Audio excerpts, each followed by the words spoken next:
এত বড় সাপ! আরে ভাই, সাপ চলে আসে সাপ! আরে কি বলতেছস? কই আইছে সাপ? আরে আমার ওই পুরানো ইটের বাটায় যখন আমি ইট উঠাইতেছিলাম তখন হঠাৎ করে ইটের ভিতর থেকে উঠে আসলো এত বড় একটা সাপ। ভাগ্য ভালো আমি সইরে গেছি, নাহলে তো আমার খাইয়ে ফেলতো। আরে পাগল হয়ে গেছিস নাকি? এই জায়গায় এত বড় সাপ কই থেকে আসবে? আমার মনে হয় তোর মাথায় সমস্যা হয়ে গেছে। তুই একটা কাজ কর, তুই গিয়ে ভালো কোনো একটা ডাক্তার দেখা। আরে আমার কথা বিশ্বাস করো, আমার মাথায় কোনো সমস্যা না। ওই জায়গায় সত্যি সত্যি সাপ আইছে। যদি আমার কথা বিশ্বাস নয় আমার সাথে চলো, গিয়ে দেখো। চলো ঠিক আছে, একবার যাইয়ে দেখি। এই যে দেখো কত বড় সাপ, আর তুমি কও এটা আমার মাথায় সমস্যা।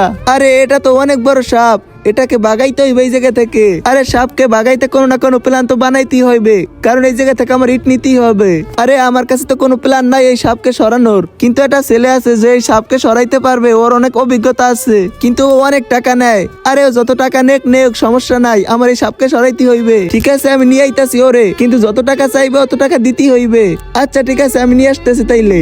এখন আমি এই জায়গায় দাঁড়িয়ে সাপকে পরি দেই। আমি ওরা বইলা দিছি তুই যত টাকা চাইবি অত টাকা দিতেই হইবে।